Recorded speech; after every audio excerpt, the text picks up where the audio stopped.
Welcome to Ask an Expert with Katie Grieving and Kim Miller. Both of them will be sharing their expertise this afternoon with us. Kim has taught at the University of Northern Iowa in the Department of Teaching for 36 years and has her master's degree in learning disabilities. Kim has spoken at numerous local, state, and national conferences. She's also been recognized for many awards, such as 2014 Volunteer Award, given at the International LDA Conference. Kim, throughout her career in teaching, has continued to live out her lifelong goal of making a difference in the lives of students. Katie Grieving is the Executive Director of Decoding Dyslexia Iowa, a grassroots organization working to raise dyslexia awareness and advocate for effective reading instruction in Iowa schools. Katie holds a master's degree in educational psychology, is a licensed mental health counselor, and works for the Iowa Child Advocacy Board. She began her career when she discovered her husband, father, and one of her children all have dyslexia. She and other parents have co-founded Decoding Dyslexia in 2013 to provide information, resources, and support for statewide change. So thank you, Kim, for being here this afternoon and sharing information about LDA. Thank you, Deb, and Ask Resources for having us today. Show you some things about the Learning Disabilities Association of Iowa. And we actually are affiliated with the national organization. So we actually come from the Learning Disabilities Association of America, which was founded in 1964 by parents and professionals that were concerned about the children that they were seeing that were smart and capable, but not reaching up to those capabilities. And they were not getting the services to make sure that they were successful in school and in life. The national organization has many things. This one just happens to be the Healthy Children Project. That's one that our organization has been a part of, looking at chemicals in the environment, things that are happening that might be causing learning disabilities. Right now, one of the big ones is looking at packaging of fast food and some chemicals that might be in that as well. Our specific Iowa association, the Learning Disability Association of Iowa, was formed in 1968, shortly after that. So we have been in existence for 53 years. We are looking at providing information, referral, and support for individuals with learning disabilities and their families. We have had many projects over the years. We did have a conference for 47 years. This is just one of our most recent speakers that we had in 2017, P. Buckley Moss, famous artist that has a learning disability and talks about her journey in life and how she still was able to showcase all of her talents and not be bogged down by her learning disability. That's cost $55 to belong to the association. That is actually both for Learning Disabilities Association of America and our state organization as well. We actually are only state to have 3 individuals serve as president of that national organization also. I want to take you to our website and just show you a little bit from our website. Our website has many features about us. We do have a state coordinator, Kathy Specketer. She's actually in the Ask Resource office. And we have 14 board members. Paula Hamp is our current president. And we do have information on our assessments right here. Why, what, and how of assessments and the importance of doing that and how to get an LD assessment. We do have resources to showcase what is in Iowa, and we'll listen to the parent request to see what their concern is, or the adult with the learning disabilities, to help match them up to the right resources. This one actually right now, currently project we're working on is showcasing some videos to help parents. Show you this one right here. Some sample videos that we have. This is one that I did for the COVID recovery for Iowa, which is actually on breathing techniques. So of course, with students with learning disabilities or individuals with learning disabilities might also have some anxiety issues and how to actually work with that. This is one from actually an AEA consultant on our board that talks about routines and consistent procedures at home to help your child. Another former AEA person on our board that talks about study skills. So you can access videos on our website also and see other projects that we have as well. Now, Understood is actually an organization we do a lot of work with, great website and resources. The national organization partnered with them to showcase many resources and kind of a one-stop shop for anyone that's interested more about things that might be getting in the way of a child's learning differences and what might be causing some of those issues. Our mission looks at identifying causes and promoting prevention of learning disabilities and enhancing that quality of life for all individuals with learning disabilities and their families. We do look at identification and interventions. So you can see on our website, I just showed you places to look at the identification process. And we do talk with many individuals about the rights that they have for their children. One being that if you do suspect your child has a learning disability, how you can, in writing, request that you suspect your child might have a learning disability and you would like the AEA to look at assessing them for that. We also then, the last one, look at the protection of the rights of individuals. We do also go to meetings with the school, talk with the parents and the individuals with learning disabilities to see how they can access different accommodations. Or we actually have adults that contact us as well about things that might help in their workplace. We do look at fostering research as well. I showed you some of the things that the national organization is doing. Definitely chemicals is one of those, and how we can look at the chemicals in our environment. Right now, we're looking also at the learning loss that's happening from COVID, making sure that the students with IEPs can still make sure that they get the services that they need that might have been lost and not there during COVID. We do have a newsletter that comes out twice a year. A newsletter, again, is full of a wealth of information that you can access. You can see all of our back newsletters as well. I'll just take you to the spring of 2021. This is, again, our president, Paula Hamp. She's actually out of Sioux City. She is a high school teacher, special education teacher, doing a lot, also still trained in the Kansas University strategies, working with individuals. Whole section on transition. You can just click from a kindergarten, middle school, college transition, even how to choose a college, 17 things to know about college disability services. You can click on any of these links, which will take you to more information. This one actually is from Understood, so that you know more about things before going to college. And other accesses for technology, podcasts, just a whole wealth of information just to click on from our newsletter to access information. This is about the RISE Act, looking at college accessibility. We're also looking at safety, though, of students and restraints, as well as another legislation that we've looked at. This is just our information. Actually, our organization is housed with Ask Resources in Johnston, Iowa. Kathy Specketer is our state coordinator. This is her telephone number to access. Also, our website, which I just showed you.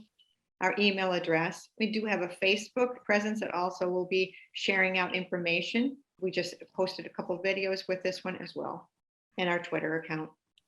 Learning disabilities does look at the brain-based condition that students may have, that they do have capabilities, they are smart, they have an average intelligence, but something is getting in their way with a neurological brain condition. It does affect reading, writing, definitely affects speaking, math, reasoning, also attention, memory, coordination, social skills, and emotional maturity.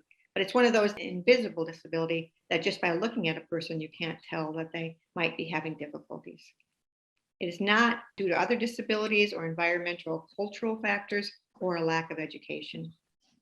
42% of the students in special education in the United States are classified with a learning disability. 2/3 of those identified are male, does run in families, and 68% graduate from high school. This is something that we definitely want to increase so that students can access more educational opportunities to be successful and thrive in the workforce. 50% of the prison population has some type of a learning disability. 2 past projects we had were in 2 state prisons and penitentiaries in Iowa, looking at helping raise their reading. Actually, we had inmates that were trained in Wilson and how to teach other inmates how to read. Learning disabilities, not only running in families, could also be caused from complications in birth, before, during, or after. Learning disabilities is a broad category, and underneath that comes dyslexia, which Katie will talk more about, dysgraphia, actually writing difficulties, math, dyscalculia, looking at many areas of math a child might have difficulties with, and then broad categories of visual perception difficulties, auditory perception processing problems, language processing, and nonverbal learning disabilities, all major categories as well. Twice exceptional is also looked at. Students that might be actually in the talented and gifted program, but also have a learning disability. The University of Iowa does a program through that with assessment and how to work with students that are twice exceptional. Many examples that you might see, including Albert Einstein. Other related disorders that go along with learning disabilities would be attention deficit hyperactivity disorder. Many students might have that too. You can see 30 to 50% might be the overlap. Executive functioning, which is something that we see quite often. Dyspraxia with speech and language issues, and certainly memory issues. We fight a lot for accommodations for students to making sure that they can level the playing field, that they can get what they need so you can actually see their potential and what they can accomplish. We work a lot with Understood, which actually is an agency that was created from many organizations coming together. The Learning Disabilities Association of America was a partner in this great resource for parents and individuals through understood.org. Learning disabilities are not a prescription for failure, that we can make sure that students with the right supports can achieve all that they're capable of achieving. And again, this is our information to contact us in your quest to access the right things for individuals with learning disabilities. Thank you, Kim. We're going to turn it over to Katie Grieving, but one thing on your website that I thought was very helpful for families is that transition to higher ed. And that's an area that seems to be kind of gray or not very clear for families.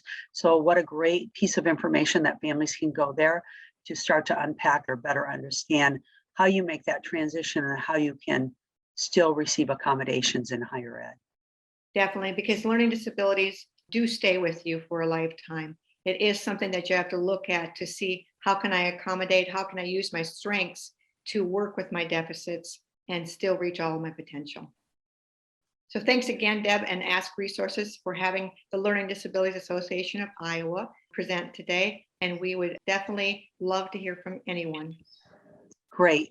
Well, thanks again, Kim. And now we're going to turn it over to Katie Grieving from Decoding Dyslexia. I believe Kim mentioned that there's a strong hereditary component to a lot of learning disabilities, and discovered that my husband and my father also have dyslexia. So it's been a very eye-opening journey for our family, and it's very personal to me. It's one that I really identify with when parents and teachers want to learn more, because I was definitely in that role as well, and I'm still learning as I go. This is the mission statement of Decoding Dyslexia Iowa, and it really drives everything that we do. As an organization, we read this and talk about it often, and we make sure that everything we're up to is in line with this. Essentially, we are concerned with the limited access to interventions for dyslexia within our schools, and our goal is to raise dyslexia awareness, to empower families to support their children, and to really educate policymakers and teachers and educators on the best practices surrounding dyslexia, identifying it, remediating it, and providing support. Related to that, I'm going to talk about 3 areas today that we generally work in, and those are dyslexia laws and policy change at the state level. We also do a lot of dyslexia awareness events, and then we provide support to Iowa parents and teachers. So I'm just going to touch on each of those for a few minutes so you can kind of see the history there. Since we began in 2013, we have been involved in the passage of 4 state laws here in Iowa. And it's definitely been a learning journey for all of us. We've learned a lot about what that takes and what that involves. The very first law put the definition of dyslexia in Iowa code. There was a second law that required all teachers to have some level of training in dyslexia. And I think probably the more consequential laws were these last 2. One established a task force of individuals and stakeholders to study dyslexia in Iowa and make recommendations. And another, that Dyslexia Omnibus Bill, which is the most recent one, which I'll talk about a little bit more at the end with Kim, really put some of those task force recommendations into Iowa law to make them happen. At the end, when I'm talking, I am going to show you where to find more information about these laws on our website. This is just kind of a general overview. Another area that we have worked in are to change the requirements for a lot of Iowa's teaching endorsements to include dyslexia. And those are the endorsements that we have done some advocacy on and have successfully been able to integrate dyslexia into their requirements. The last one, the dyslexia specialist endorsement, is brand new, and I will be talking about that in a little more detail shortly.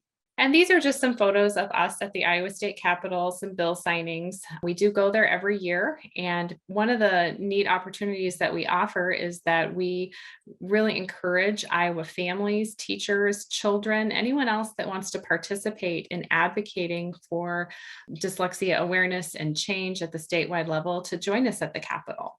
So if you're interested in that, I will kind of show you how to stay connected with what we're doing. And all of the families that have come, I think it's been a really positive experience for them, and it's rewarding for us as well. I think I mentioned dyslexia awareness events. There have been a lot over the years. This is sort of an overview of what we've done. We started with a one-day educational conference in the Des Moines area. That conference has grown and it's now a two-day event, which I'll talk about in a few minutes.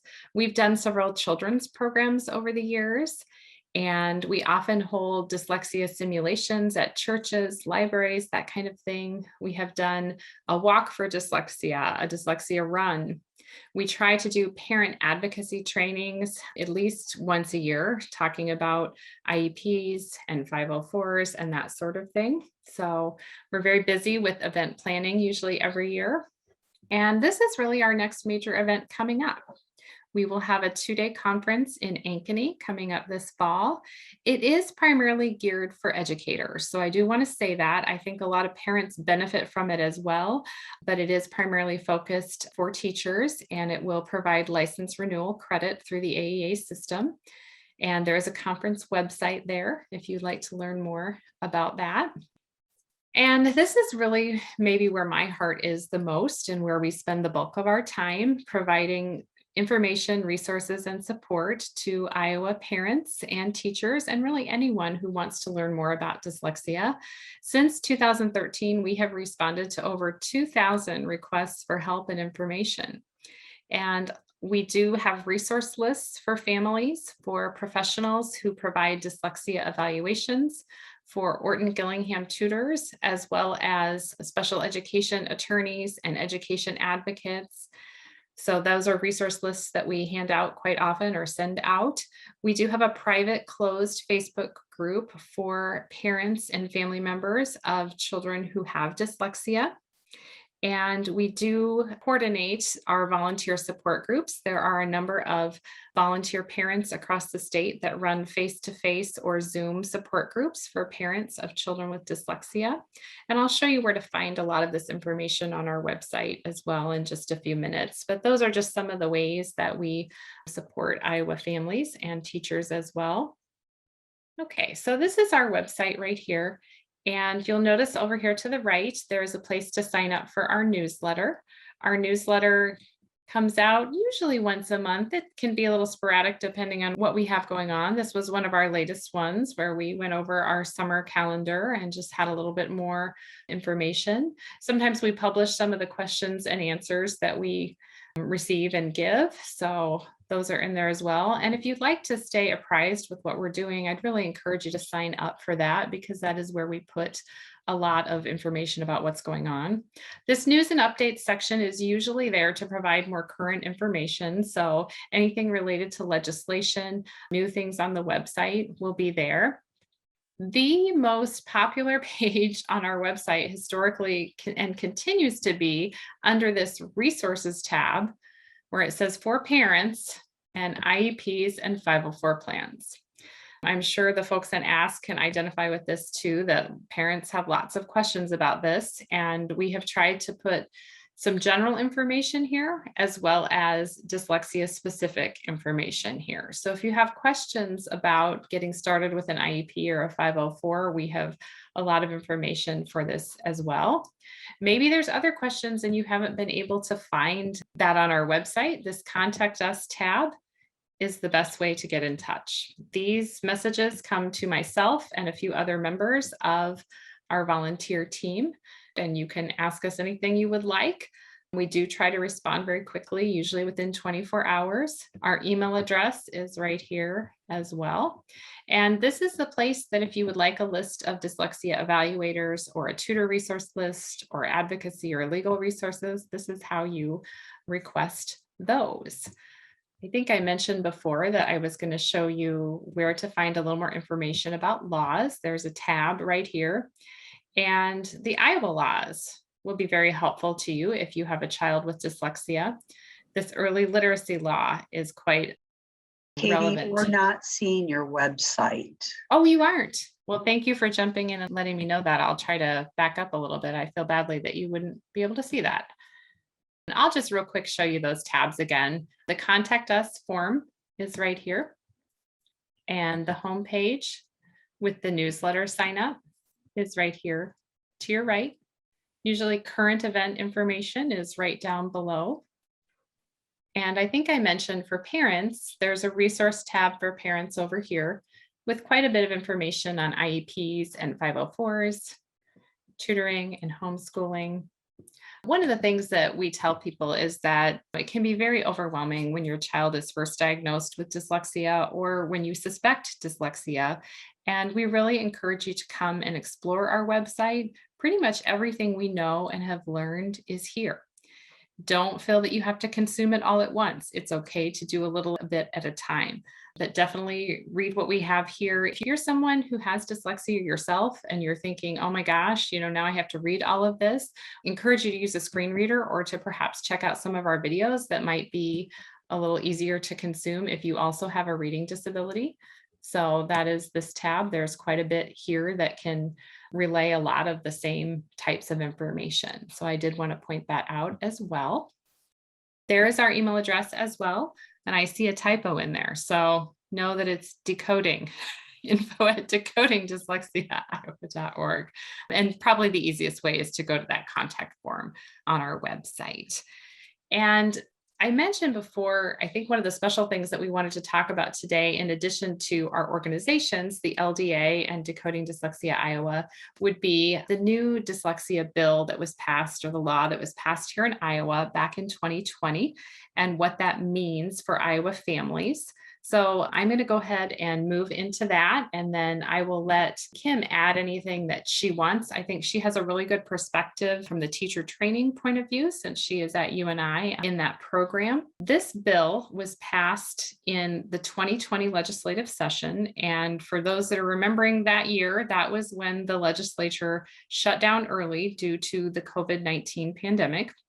And we were working very hard on this bill when the legislature shut down. So we feel very fortunate that it was one of the education bills that committee came back and passed.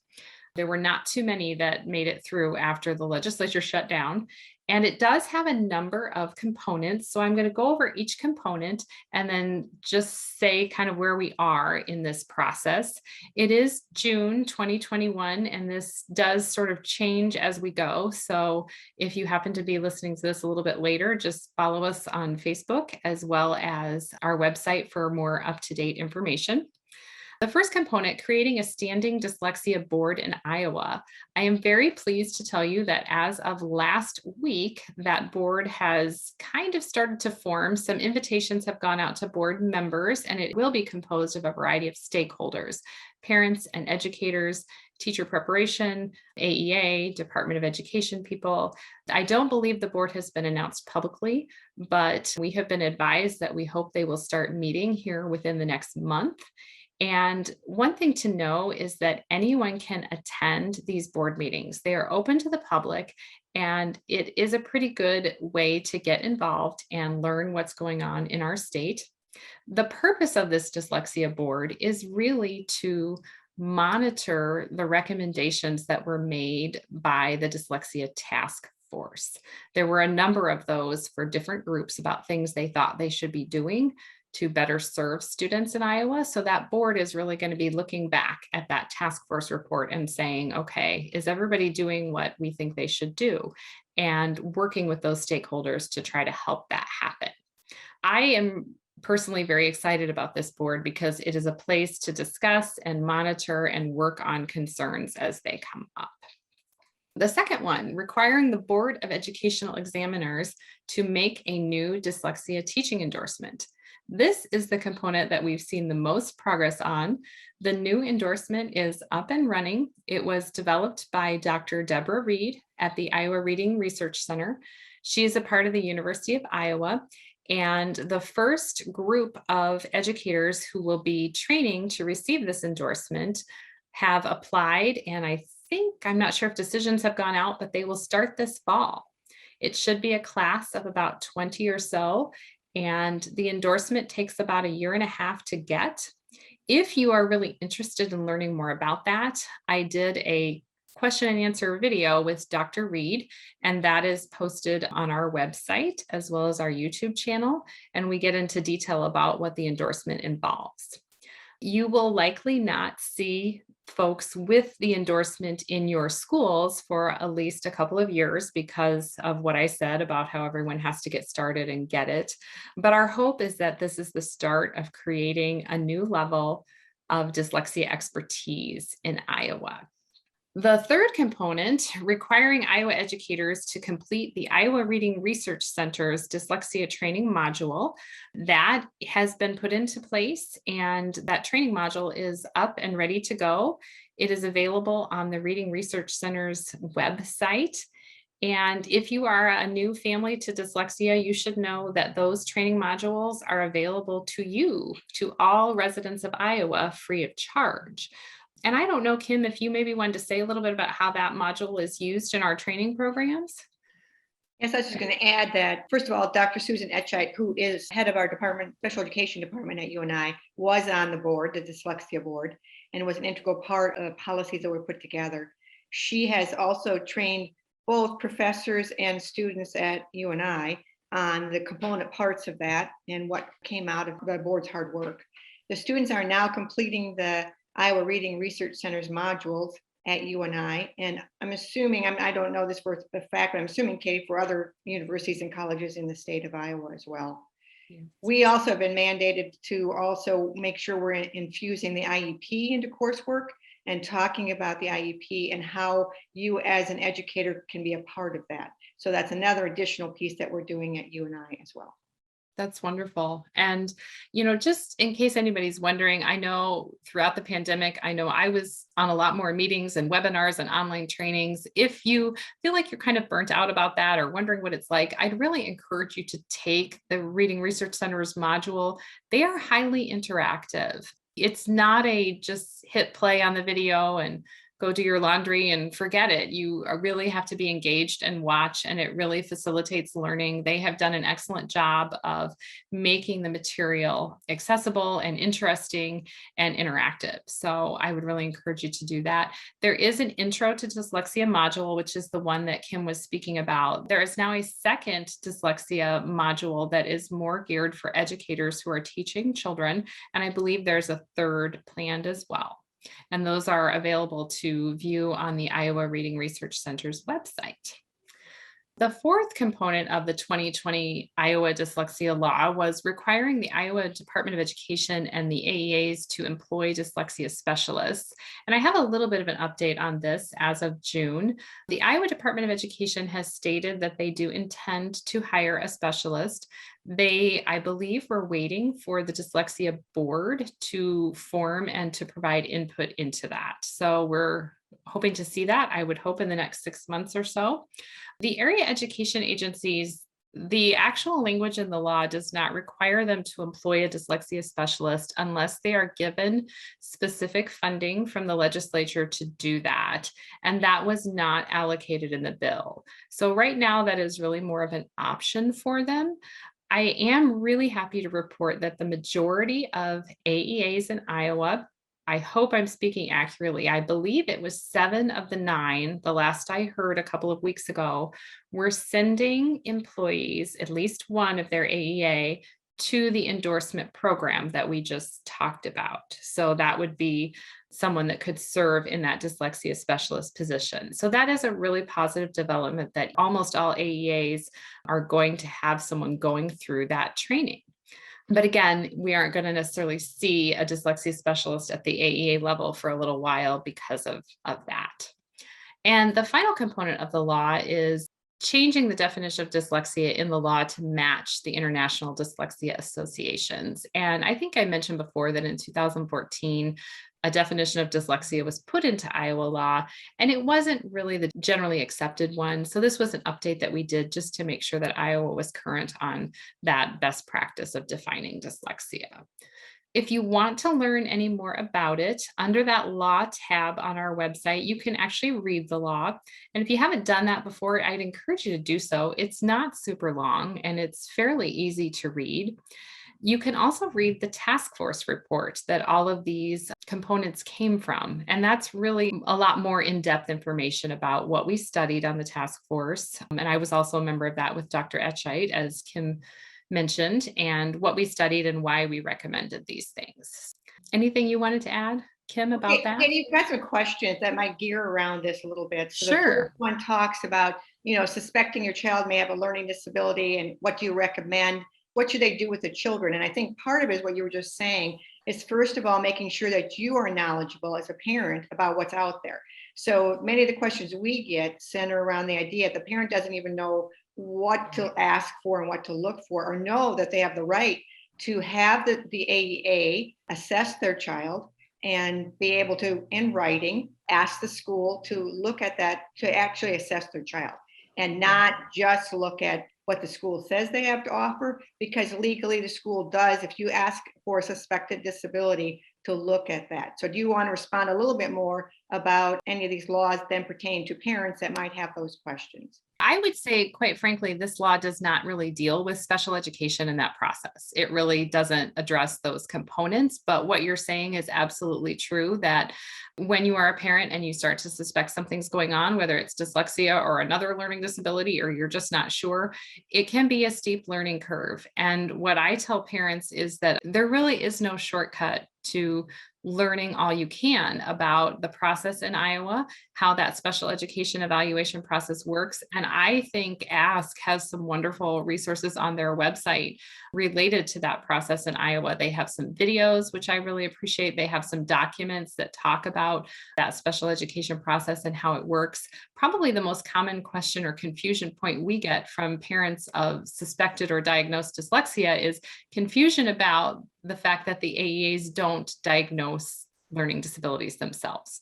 Their evaluation will determine whether the child has what they call an educational disability and qualifies them for special education.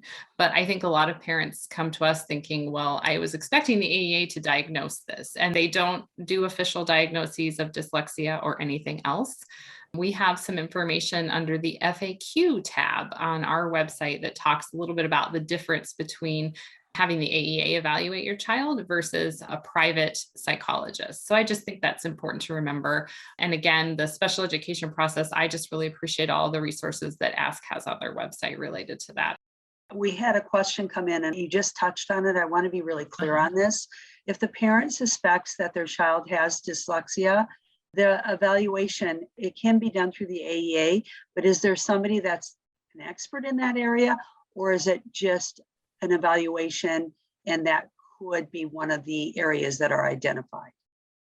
Well, I'm not sure I understand the question, but the AEAs will not identify dyslexia. They do not diagnose it. They don't test for it. And they don't test for any specific, named learning, just like they wouldn't diagnose autism or any other disability. Now, if you bring a diagnosis of dyslexia to the AEA, as I think most of us know, that the IEP team is required to consider input from parents, including private evaluations. But if you as a parent would like to have your child evaluated to either diagnose them or rule out that diagnosis, yes, we at Decoding Dyslexia Iowa, we have a list of private evaluators who conduct those types of evaluations. It is something that parents have to pay for, so it may or may not be covered by health insurance. Going through the AEA is very helpful in getting school-based services for your child, but your child will not receive an official diagnosis from that evaluation. So does that help? Yeah, it does, because that's what most of the questions were specific about. Yes, I think it's very confusing. So it's an excellent question. Confusing. Yeah. Especially since the state of Iowa, you're just entitled to special education services, is what it would say. And then that doesn't connect you with resources or maybe even more answers to the questions you're having and why my child is struggling like this, what could be causing this. And so I think that Learning Disabilities Association, Iowa Dyslexia Association, Decoding Dyslexia, ASK, all of those agencies and organizations help to make sure to look more closely at the child to see where it might be coming from and what are the right support systems for them. Katie, this question's more for you. Do you have a list of the specialists that diagnose dyslexia? You know, they're outside the system. Are they on your website by chance, or how would families find them? We do not keep it on our website. However, if anyone would like it, they can send us a message and we send it out. And part of the reason we do that is because we do monitor it and update it quite often. The evaluators on there are essentially two types of evaluators on there. The majority of them are licensed PhD psychologists who conduct full neuropsychological evaluations. And I think it's really important for parents to understand what type of evaluation they're getting, because as I mentioned, sometimes this can cost a lot of money and we want to make sure that we are informed consumers. But that type of evaluation, those psychologists can test for learning disabilities such as dyslexia, dysgraphia, and dyscalculia, like Kim touched on. They can test for things like attention deficit disorder, autism spectrum disorders. They will typically do intelligence testing, behavior, mental health. So it's really a full comprehensive evaluation. We do have a few providers on our list that simply test for dyslexia, dysgraphia, dyscalculia, those language-based learning disabilities typically. So they do an excellent job at that, but it isn't going to be the full neuropsychological evaluation, if that makes sense. I think sometimes parents, aren't sure where to go or what they want. And I like to explain to them that there are a couple different types of people that can diagnose dyslexia, and it may depend on your concerns and your unique needs. Cost factors may come into play as well. The one thing that I do tell parents is that a good evaluation is worth driving for. So if you determine that your best fit evaluator is 2.5 hours away, we'd encourage you to probably make that drive rather than to maybe go to someone who isn't quite as knowledgeable or in the areas that you have concern with, who might just be down the road. So we recommend people interview anybody they're considering using to talk about why you're pursuing the evaluation, what you're hoping to get out of it, and just get a sense of their expertise as well. Our website contains questions to ask people you're considering. We just really encourage people to be informed consumers about what they're doing. We have the same type of things Katie just talked about. Wonderful. So we have listed assessment choices, and we certainly do what Katie just said, as well as talking to oftentimes parents to see what their needs are before we recommend they go to a certain spot, looking at that first. But assessment is one of the biggest questions that do come to us as well. And then what questions to ask, same thing Katie said. And then we have worked in, most recently, Southeast Iowa and Northwest Iowa, of going to actually the school. But you can see under our assessment tab, this does look at all about assessments and then how to get the assessment for learning disabilities. So that's where you'd access it under ours, but certainly talking again to our state coordinator who would listen to what your concerns are and match you up with the right spot. Well, thank you so much for Ask the Expert with Katie Grieving and Kim Miller. So thank you. Everybody appreciated the insightful information and also the update, Katie, around the legislation. So thank you so much. Thanks for having us.